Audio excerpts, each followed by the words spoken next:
Welcome to another edition of the Hoop Scoop, brought to you by Red Raider Outfitter, the fans' favorite since 1975. I'm Jared Johnson. I'm joined by the Mighty Joe Yeager. Well, Mighty Joe, Texas Tech, man, they lost yet another close game, this time by 4 at Kansas in what was, let's be honest, probably a must-win game for their at-large tournament hopes. But, you know, they lost. And I don't think that was a surprising outcome, but maybe perhaps the fact that it was so close. Yeah, I was pleasantly surprised, that they made it interesting, all the way up to the end. Yeah. There were times where they looked like they were on the ropes. But they never got down by more than 9. They were trailing by 9 at halftime. But really, outside of the first several minutes of the game, Tech was in catch-up mode the entire way. They had their last lead at something like, 12, 11, or 9, 7, or something like that. And then Kansas took the lead, and they just hung on to it the entire way from that point on. And, yeah, it was close. They had their chances down the stretch. Missed free throws, I think, most of all, is where they could have potentially won that game, but they didn't. And, you see this quite a bit with teams that play at Kansas. They compete well, particularly Big 12 teams. They compete well. They're in it. They're right there at the end. But it's one thing to compete. It's something else altogether to win. Yeah. And very few people do it.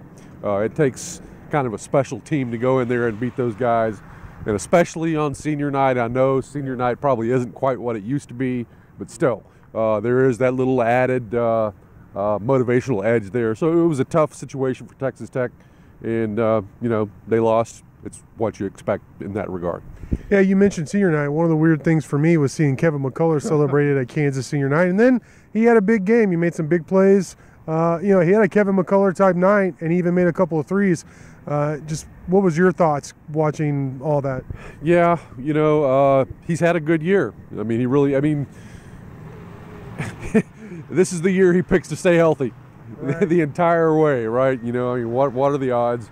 And it's really a bizarre deal because this guy, he played 3 years at Texas Tech, right? He plays 1 at Kansas, but it's senior night at Kansas. It just doesn't feel right. There's something that seems entirely wrong about that. And, I wonder how the statistics are going to be kept. If somebody just comes and plays 1 year at your place, do their stats go into that school's, stat tally, or does it?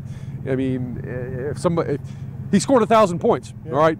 So does he go down in the books as a 1,000-point scorer for Texas Tech or for Kansas? Because they keep track of that stuff. Yeah. How many 1,000-point scorers have you got? Were they going to count McCullough here at Texas Tech as a 1,000-point scorer? I don't know. They're pubbing up Mac McClung. With his slam dunk stuff, and he only played 1 year at Tech. Yep. So there's all this transfer mania and guys just playing 1 year here and there.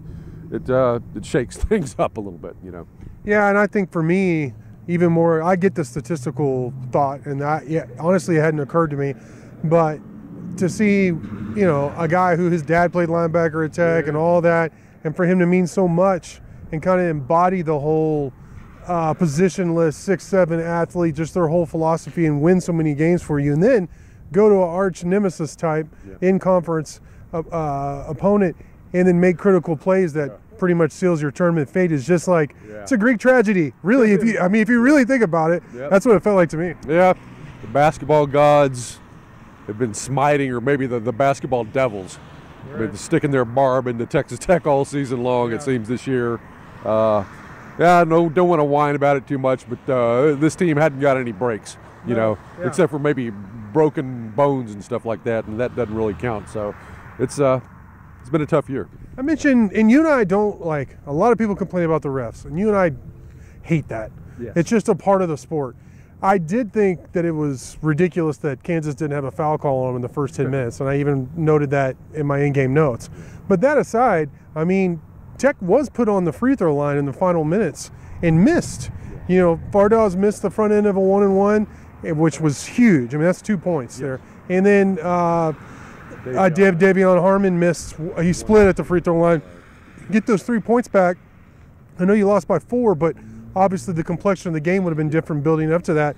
I really didn't have a problem with the way the refs called the game overall. They let them play, both teams, and I thought Kansas at different times was more physical than Texas Tech. Yeah. I mean, it was a typical officiated game, and you expect the home team to get a little home cooking. You know, Kansas did. No surprise there. You know, for all the complaining about officiating, it seems like the officiating is almost as big a topic of conversation as the game itself. Yeah. I guess that's the way it is everywhere. But, you know, the thing is, Tech got screwed out of a game only one time this year, and that was here against Kansas when Pop Isaacs was tackled in the Texas Tech final possession. And then I believe it was O'Banner that was tackled in the lane at the same time. No foul was called. They get run down, get a dunk. Bacho busts his finger or his hand, you know, and that was the kill shot in some ways. But that's the only game that I feel like this year Tech really got rooked by the officials. So, I mean, that's going to happen occasionally, once, maybe a year, once every year and a half, something like that. So that's what happened, but it didn't happen last night. And then we touched on it in the beginning, but Tech's tournament hopes, pretty much with losing to TCU and then losing to Kansas, they have one regular season game remaining and then potentially 4 games in the Big 12 tournament. Here's my hypothetical for you. You crush, and this is a big if, you crush Oklahoma State in the finale here at the USA, and then you win 3 in the Big 12 tournament but lose in the championship game. Do you think that puts them back on the bubble with the opportunity to make the tournament, or is it gone? Do they have to win the tournament?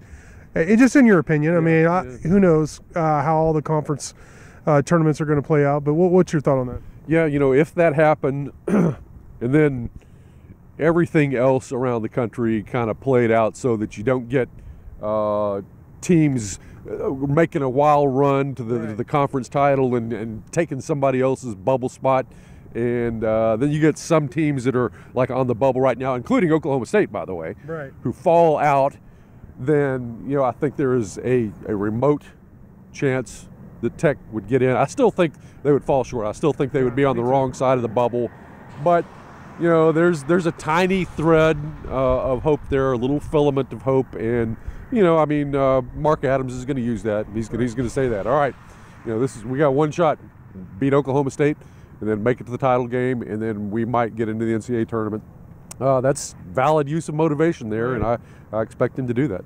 Yeah, but I do agree with you realistically. I think they got to win the tournament, the Big 12 tournament, to get into the NCAA tournament, and that sounds. I don't want to say it's not happening, because this crazy world that we're living in, some crazy stuff has happened that I would say never, you know, I would have said never would happen. But it is highly unlikely that Tech goes and wins 4 games in 4 days in the Big 12. Another conference, yeah, maybe so. Yeah. But I do think this is a tournament level team at this point. Now that they got some pieces back and everything, and some guys have progressed. Couple of quick things before we wrap this up about just the game against Kansas. They did a couple of things we both mentioned in our stories. They limited the turnovers, Texas Tech did, and also they did a great job on the glass. AMAC with 18 rebounds. You said I love the Donaldson comparison. That was great. Of course, you know, being a Mavs fan for life, I remember Big James Donaldson doing his thing, and but also Jalen Tyson, one of the best rebounding guards, small forwards that we've seen at Tech in some time. But what do you think about those two aspects and just some of the good things that Tech did against Kansas? Yeah. There were some good things, and you mentioned them. And if you're going to hang in with Kansas there, I mean, not just any old Kansas team. This is a team that could win the national title. They could repeat. It's highly possible. You got to do some things very, very well, and they did. You know, I think they turned the ball over. Texas Tech did something like 4 times in their first 5 possessions, or something like. It was awful, and you're like, oh my God. The guys on the board weren't the only ones pulling their hair out. Trust me, I was too. But then after that, they were just almost played lights out in terms of ball security. So that was really tremendous.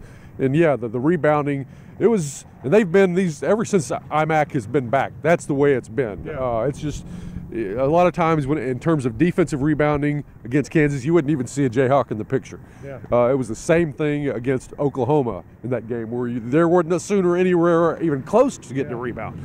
You know, so a tremendous job in that regard.